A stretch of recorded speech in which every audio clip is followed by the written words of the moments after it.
All right, folks, welcome back. So today I'm going to be drawing in pencil. I feel like I've been getting really messy with pen, and I don't know. My last few drawings just look super messy. So we're going to go with pencil, and I don't know. I had the idea of drawing a goblin. So going to start with a big old body because that's kind of like how I was picturing him in my head. I'm going to draw round shape for the head. I'm gonna, I don't know, let's put an axe in his hand. So I'm gonna draw a circle right there for where the axe is gonna go. I'm gonna draw big old meat cleaver like this, raw. Because most goblins have like some huge knife. And then I am going to start with, all right, we'll do the cross right there just so we know where the eyes are. See, this is the thing. I like pencil a lot, but um, doing these videos, the pen just worked out so much better. All right, so I'm gonna give him the nose, then I'm gonna give him the mouth. Let's give him the teeth, and I'm gonna give him big eyebrows. I like big eyebrows. Make him look seasoned and old, and then we'll just do. I won't color in the eyes, but I'll make the areas around it real dark. I think that's goblinish. All right, so then he's gonna need a big ear. So I'm gonna do that. He's gonna need like piercings. Goblins always have piercings for some odd reason. Figure of all the things they might need, like a shirt. Nope, no shirt, but they got piercings. All right, so we got our goblin head. I'm gonna give him a chin, jaw. All right, he's gonna need shoulders. All right, so we got that going. All right. Alright, then I give him a chest, so I got his pectorials coming in. Give him some nippies. And his belly. Alright, so we got our goblin already coming along pretty quickly, right out the gate. Alright, glad I picked this one. Alright, so I'm going to do the meat cleaver. And, ooh, we're going to need the eraser, and I see it. It's just over there, so I'll grab it in a second because I want to erase that line in the meat cleaver, but I will do that like sharpened blade edge, maybe a couple dents because he's been chopping up that like stuff, and then you know what? We'll give it a spike because a spike's always cool, and then we'll do that for the other side. So it's kind of like a hammer meat cleaver. I don't know what you call it, but it will undoubtedly do a lot of damage if Mr. Goblin was wielding it. Alright, so you can see what I got going on there. And I'm going to start darkening it up.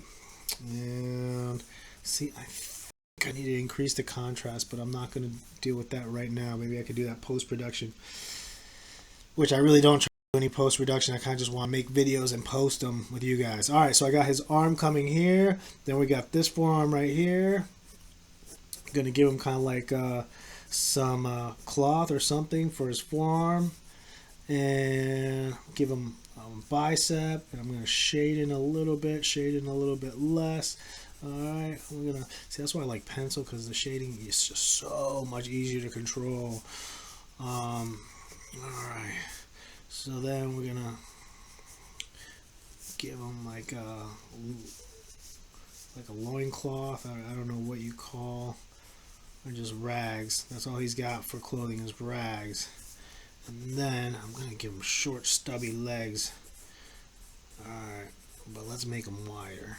Yeah, something like that. And I like elephant feet. Let's give him elephant feet. Oh, yeah. Alright. So, since I can't get the whole image in the page, I'm just going to kind of ignore the legs and just try to focus on what you guys can see.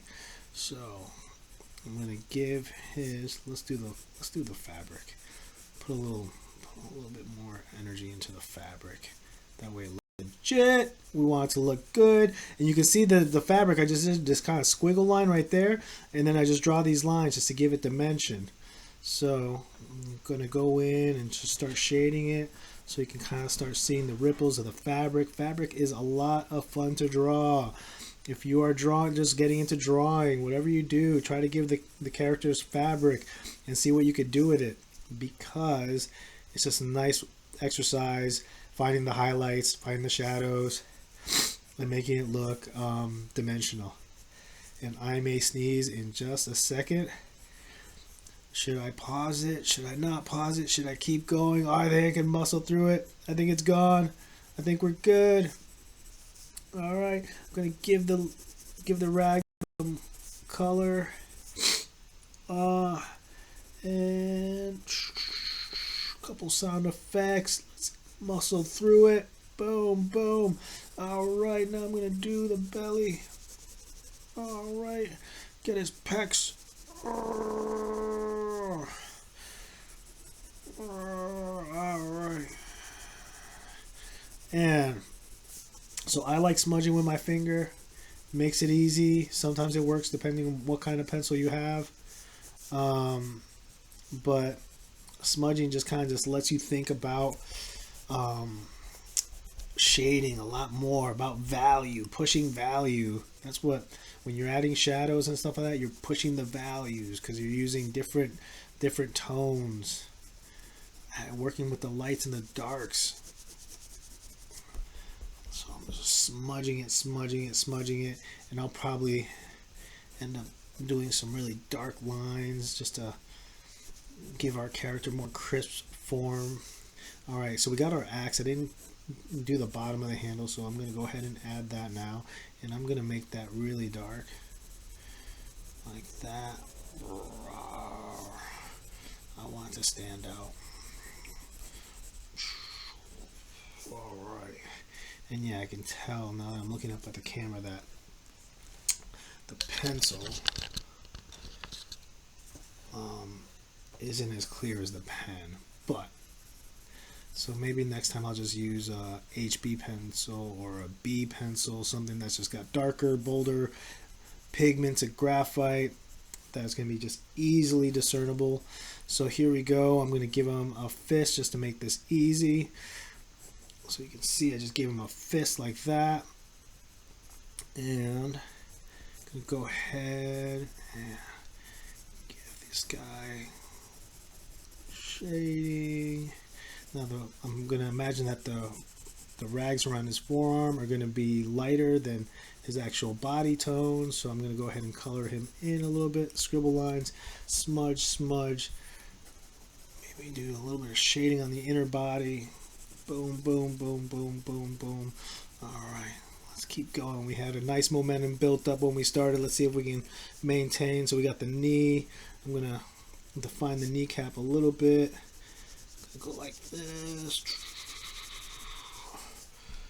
So I'm working on this leg, and now I'm going to actually give the loincloth some, and you see I'm kind of just making these lines that are kind of sporadic just to kind of show that, you know, this is all like just scraps or rags that he's using just to cover himself. Because he's a goblin. He's just making do. He's not going to a fancy restaurant. He's not going to the movie theater. And if he is going to the restaurant or the movie theater, he's going to be doing some pillaging. He's not going to sit down and have a meal. Not saying that he can't strike up a good conversation. I'm just saying his intentions aren't probably that great. No offense to him. You know, he might be a nice guy.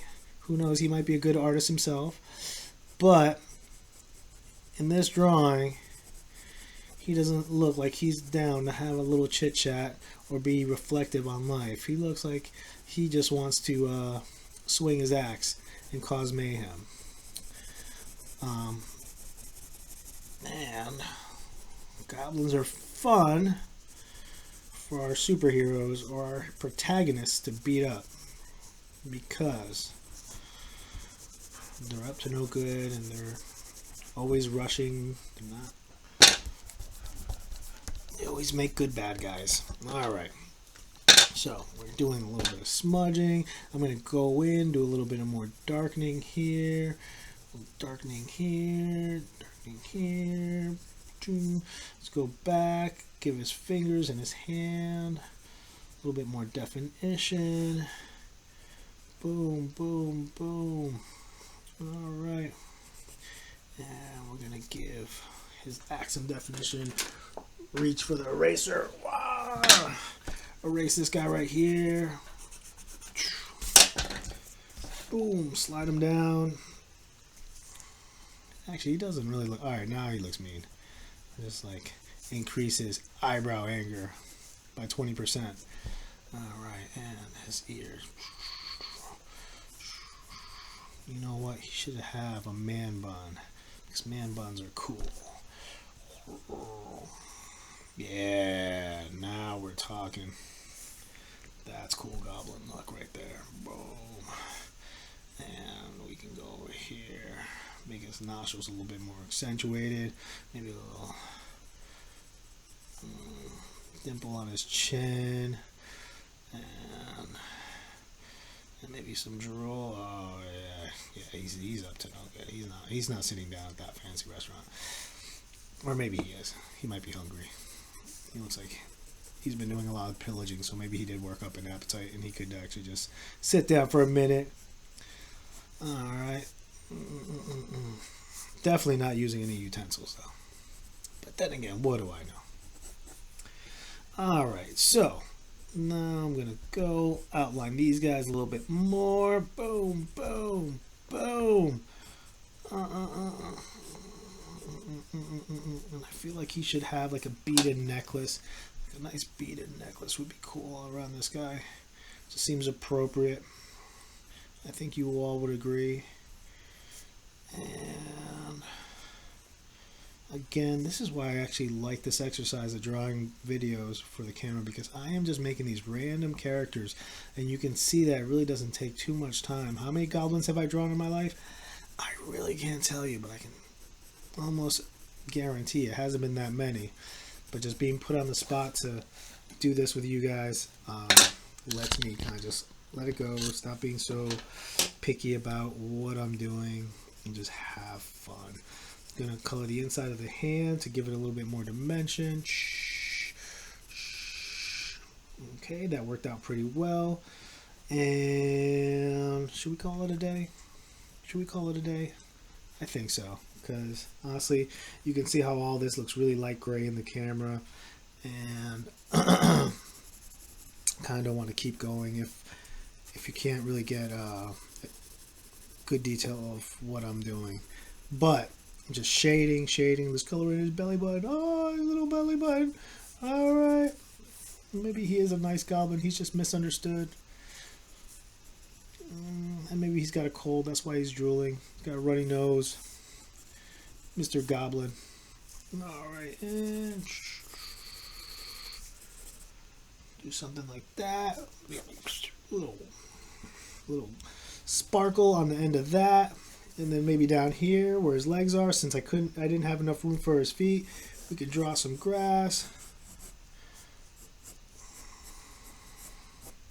And you don't have to draw every blade of grass. You could just draw it like that, and you can see your kind of imagination, your brain kind of just, it's like, oh, he's just in tall grass. That way you don't have to do every blade of grass to cover his feet.